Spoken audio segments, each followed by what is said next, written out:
Hola, ¿qué tal? Saludos, mi nombre es Luis Ángel Rosado Contreras y hoy vamos a hablar sobre el tema 4 de mecánica de fluidos, que es hidrodinámica, y les daré una breve explicación sobre la hidrodinámica. Bueno, entendemos que es la rama de la mecánica que estudia el movimiento de los fluidos, ya sean gases o líquidos, así como las fuerzas que lo provocan. Entendemos que la ecuación de Bernoulli es una relación aproximada entre la presión, la velocidad y la elevación, y esta es válida en regiones de flujo estacionario. Es incomprensible en donde las fuerzas netas de fricción son despreciables. Pase a su simplicidad que la ecuación de Bernoulli demostró que es un instrumento muy potente en mecánica de fluidos. Esta ecuación de Bernoulli se puede concebir como una expresión, ya sea del balance de energía mecánica, y estas se pueden usar de modo siguiente: de suma cinética, de suma potencial y la de flujo de una partícula de un fluido constante a lo largo de una línea de corriente en un transcurso de flujo estacionario, cuando estos efectos de comprensibilidad y de fricción son despreciables, como se mencionaba antes. Entonces, a partir de la segunda ley de Newton, para una partícula de un fluido que se mueve en una línea recta, también se puede obtener de la primera ley en termodinámica aplicada en un sistema uniforme. El balance de fuerzas a través de las líneas de corriente quiere decir que por su variación de la presión con la elevación de un flujo estacionario, o ya sea incomprensible, a lo largo de una recta en una región de un flujo no viscoso, es la misma que aquella que un flujo en reposo. Y de las presiones estáticas, dinámicas y de estancamiento, bueno, empezamos con la estática. Esta representa presión de termodinámica real de un fluido.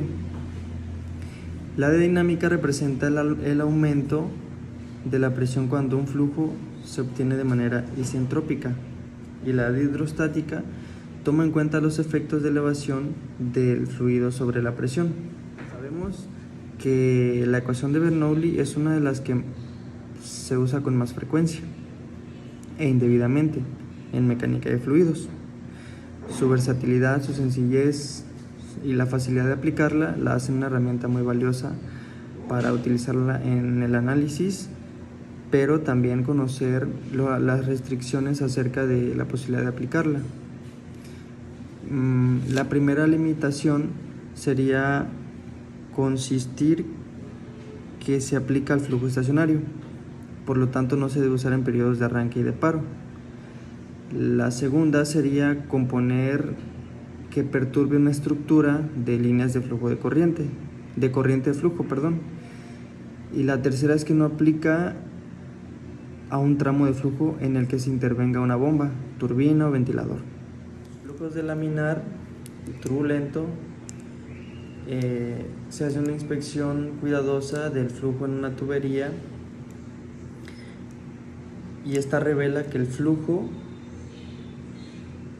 de los fluidos es aerodinámico a bajas velocidades, pero se vuelve caótico conforme a la velocidad que aumenta hacia arriba de un valor crítico. Sobre los flujos de laminar y turbulento, se dice que el régimen de flujo en el primer caso es laminar este se caracteriza por líneas corrientes suaves y movimiento sumamente ordenado, mientras que el segundo caso es turbulento, y este es por sus fluctuaciones de velocidad y su movimiento también es desordenado, o sea, todo lo contrario. Entonces la transición del flujo laminar a turbulento sucede sobre cierta región en la que el flujo actúa entre los flujos de laminar y turbulento antes de volverse otra vez turbulento. Sobre el efecto de la gravedad sobre la velocidad y el caudal en el flujo laminar, pues sabemos que la gravedad no tiene ningún efecto sobre el flujo en tubos horizontales, pero tiene un efecto importante en la velocidad y en el caudal en tubos inclinados, ascendentes o descendentes. Entonces quiere decir que en tuberías inclinadas el efecto pues de diferente es de presión y de gravedad que dirigen el flujo que se está trabajando, y pues la gravedad ayuda a un flujo inclinado descendente, pero pues este se opone a un inclinado ascendente. El flujo turbulento en las tuberías se caracteriza por fluctuaciones, como lo hemos repetido hace un momento, aleatorias y rápidas de regiones giratorias para nuestro fluido. Se llaman remolinos. A lo largo del flujo, el flujo laminar, las partículas fluyen en orden. La pérdida de menores significa que el fluido en un sistema de tubería pasa a través de varias uniones, válvulas, fricciones, codos, en forma de letra T, entradas, salidas y ensanchamientos. Estos componentes interrumpen el suave flujo del fluido y provocan la pérdida adicional debido a un fenómeno de separación y mezcla de flujo que lo producen. Por ejemplo, en los sistemas con varias vueltas y válvulas en una distancia corta, la pérdida de carga que resulta una válvula abierta puede ser despreciable, pero una válvula cerrada parcial puede provocar la pérdida de carga más grande en el sistema, como pone en evidencia la caída de razón de flujo.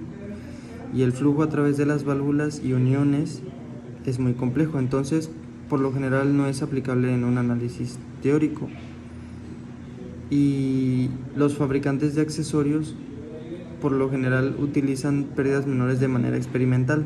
La medición de la razón del flujo y de la velocidad es que en un área importa la aplicación de la mecánica de fluidos y determina la razón de un flujo de fluidos, y se crean numerosos dispositivos con un propósito de medir el flujo que se busca.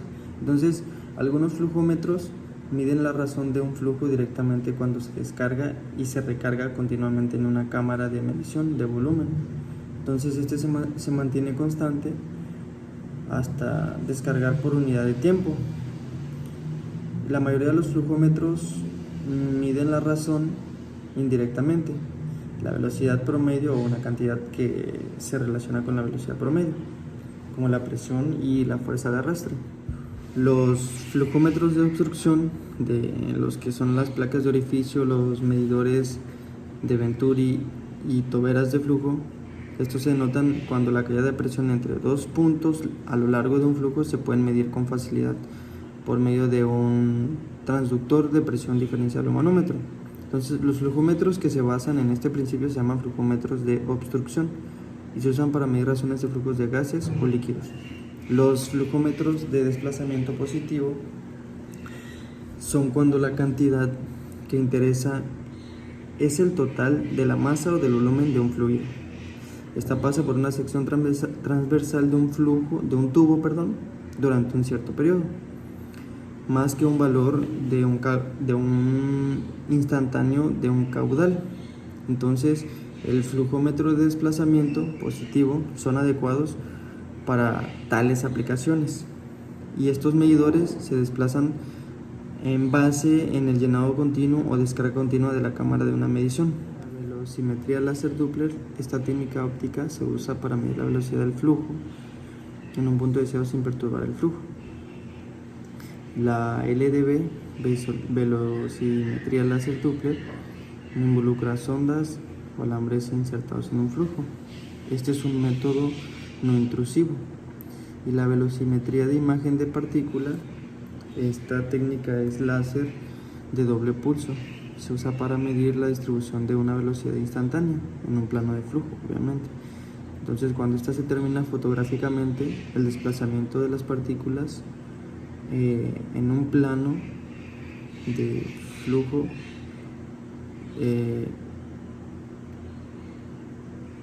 en un intervalo breve se proporcionan valores de velocidad simultáneamente a lo largo de toda sección transversal, y por eso o por ende esta técnica es de un campo completo. Y para cerrar el tema, vamos a hablar sobre la mecánica de biofluidos.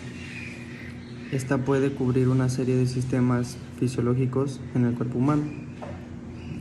¿Qué quiere decir? Que estos sistemas de fluidos son los cardiovasculares, respiratorios, linfáticos, oculares y gastrointestinales. Todos estos sistemas son similares a otras redes mecánicas de tuberías donde los componentes fundamentales de la red incluyen a una bomba, tuberías, valvulación fluida, como ya sabemos.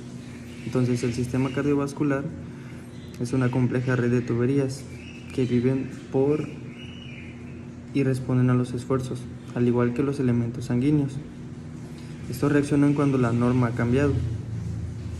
Entonces, esta pulsatilidad se propaga a través de la sangre y la pared del vaso, creando una interacción de ondas y reflejos dentro de nuestro sistema. Entonces, las técnicas de medición de un flujo, como velocimetría de imagen de la partícula y velocimetría láser Doppler, son extremadamente útiles para caracterizar nuestro flujo dentro y alrededor de los dispositivos médicos, particularmente aquellos implantados en un sistema cardiovascular. Entonces, es posible conocer toda esta información para hacer cambios en el diseño que se utiliza, y con respecto a estas técnicas puede fluir la sangre a través de estos dispositivos cardiovasculares. Esto sería todo sobre mi resumen. Hasta luego.